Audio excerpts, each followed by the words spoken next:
Atos dos Apóstolos. Ora, os de Bereia eram mais nobres que os de Tessalônica, pois receberam a palavra com toda avidez, examinando as Escrituras todos os dias para ver se as coisas eram de fato assim. Com isso, muitos deles creram, mulheres gregas de alta posição, e não poucos homens. Mas logo que os judeus de Tessalônica souberam que a palavra de Deus era anunciada por Paulo, também em Bereia foram lá excitar e perturbar o povo. Pode ser, meus irmãos, pastor Edson Maciel, é a Assembleia de Deus Brasileira, em Ferreira de Vasconcelos. O texto lido encontra-se em Atos dos Apóstolos, capítulo 17, verso 11, 12 e 13. É um texto bastante conhecido, muito, mas muito conhecido, né? Existem até alguns cursos bíblicos que se chamam bereanos, né? Porque essa ideia de examinar as Escrituras, né? De verificar a veracidade daquilo que foi dito, daquilo que foi anunciado, daquilo que foi pregado, tá bom? Então, irmão Edson, pastor Edson, ou qualquer outro, independente do título, certo? Eu sou pastor, mas tem aí um pessoal que é bispo, presbítero, apóstolo, né? Tem um no Rio de Janeiro que se autodenomina arcanjo. Qualquer homem que anuncia a palavra do Senhor, ele precisa ser ouvido com atenção, porque Paulo também escreve no outro texto, João escreve num texto e diz assim: filhinhos, examinai os espíritos para ver se procedem de Deus. Examinar espírito não é como fazia um líder que faleceu recentemente, que ficava entrevistando endemoniado. Examinar o espírito é assim: o que está sendo dito? É verdade? É verdadeiro? Vamos examinar à luz das Escrituras. Este é um comportamento bereano. Algumas traduções trazem mais honrados, outras mais nobres. A ideia ali do texto grego é mais bem-nascidos. Mais bem-nascido não significa que é melhor do que o outro. A ideia do mais bem-nascido é assim, a educação, que em grego significa paideia, né? Que é a formação do homem, né? A paideia é a formação do homem grego, a paideia é a formação do homem cristão, a paideia é da formação do homem brasileiro, certo? Então, a formação, a paideia, a estrutura formativa dos bereanos era diferente das do Tessalonicenses. Entenderam? É berço, para ficar mais fácil. Lembra que nossos pais, nossos avós, nossos antepassados falavam? Educação vem de berço. Então, o processo educativo bereano era ouça, audição ativa. Ouça o que está sendo dito, não interrompa, seja paciente, ouça com cuidado, depois vai verificar. Esse é o primeiro ponto. O segundo ponto é que quando eles verificavam, eles se convertiam, porque a pregação de Paulo era real, era verdadeira, era verossímil. Tá certo? Era verdadeira, era real, era pungente, não era pragmática, mas dava para experimentar. Porque o pragmatismo é diferente, tá? Outro dia a gente explica essas doutrinas, essas correntes de pensamento, né? Que é pragmatismo, dogmatismo, enfim. Mas vamos ficar aqui, né, por enquanto. Então, muitas mulheres, com isso muitos deles creram, mulheres de alta posição e não poucos homens. Ou seja, mesmo pessoas ricas, de alto poder aquisitivo, se convertiam na pregação de Paulo na cidade de Bereia. Os tessalonicenses mudaram. Quando lemos a primeira e segunda carta, Paulo os elogia pelo crescimento espiritual deles, pelo crescimento intelectual, inclusive. Agora, o que nos assusta, e pouco lido, é o verso seguinte, que é o verso 13, que são judeus, judaizantes.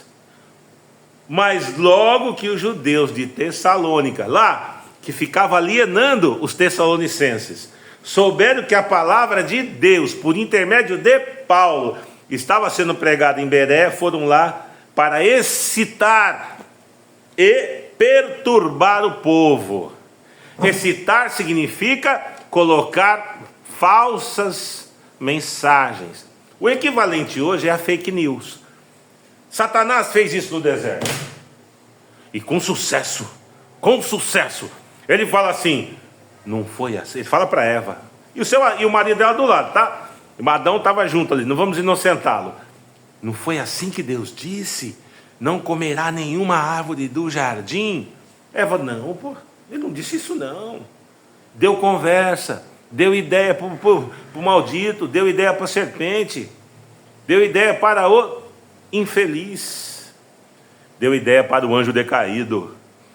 Nós, eu e você, quando recebemos uma notícia que não é verdadeira e não examinamos, nós damos ideia, damos ouvido para o maldito.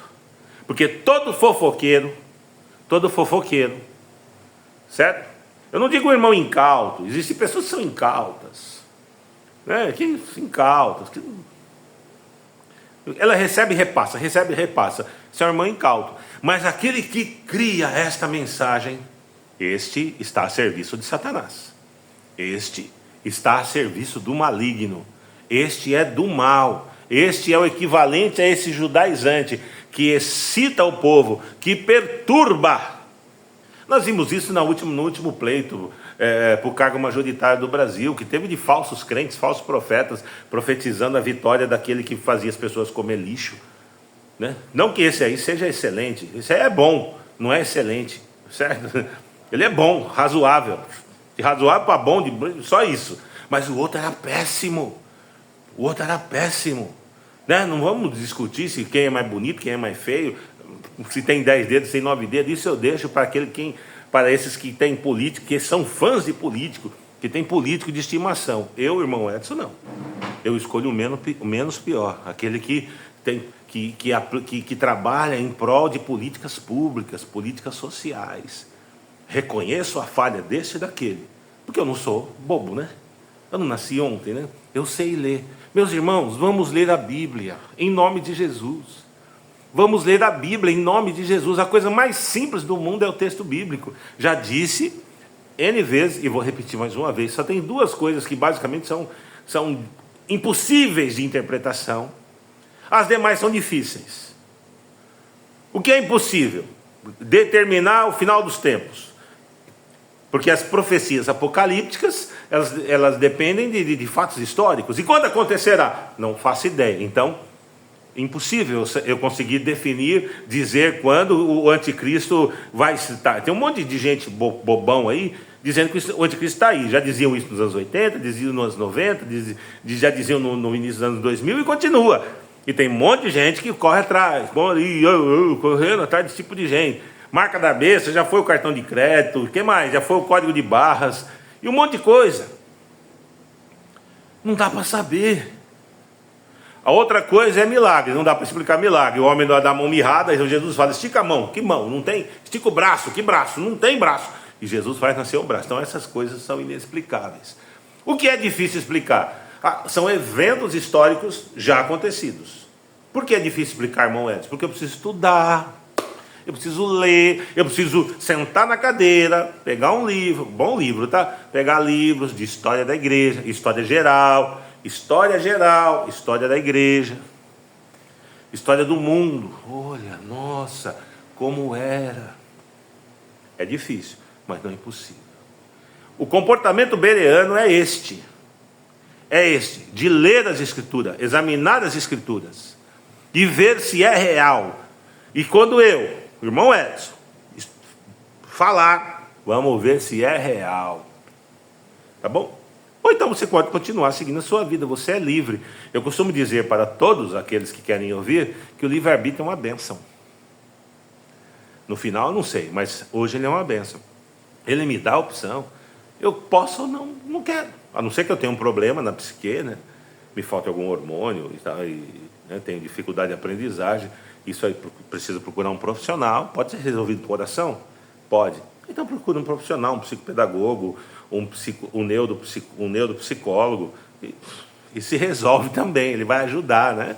Tá bom? A autoridade constituída, foi Deus que deu essas habilidades aos homens. Agora, se você voluntariamente quer ser um alienado, você tem todo o direito. Para isso, livre-arbítrio. Eu tenho uns amigos meus que são ateus, são amigos mesmo, bem amigos, às vezes são mais amigos que alguns crentes. Eles não mentem para mim. Isso já é um princípio maravilhoso de não mentir. E eu brinco com um deles, eu falo assim: ó, Deus é tão bom que te deu a liberdade de você dizer que Ele não existe. E você? É um bereano? Usa bem o seu livre-arbítrio? Usa bem as suas possibilidades de escolha? Não há desculpa. Está escrito, tem um versículo que diz que naquele dia não haverá desculpa. E também está escrito, palavra de Jesus: naquele dia muitos dirão, eu profetizei em seu nome, eu curei em seu nome. Ele vai dizer, eu nem sei quem são vocês. Então, muito cuidado, sejamos bereanos. Vamos ler, vamos estudar, vamos procurar a verdade. Não vamos ser dirigidos por ideologia, vamos ser dirigidos por teologia. Ops, eu não gosto de teologia, pastor. Tá bom, você não gosta, mas então vamos ser dirigidos pela palavra de Deus. Qualquer um que lê o texto bíblico e faz uma pronúncia do entendimento que ele teve, ele está fazendo teologia, tá? Não quero chatear você, não. Vai ler, vai estudar. Pai do Senhor a todos, pastor Edson Maciel, Assembleia de Deus Brasileira, Rua Márcia Angélica Lopes, número 121. Cuidado com a igreja plana, a igreja da terra plana. A igreja da terra plana não estuda. A igreja da terra plana está satisfeita. A igreja da terra plana é essa aí que a gente vê aí, que quer matar, que quer andar armada, né? Que diz que Jesus poderia pegar em armas. Cuidado. Nós não, nós somos adeptos do evangelho puro e simples de Jesus. Rua Márcia Angélica Lopes, número 121, Ferreira de Vasconcelos. Quer falar conosco? 11 99588 0003. 11 99588 0003. Paz a todos.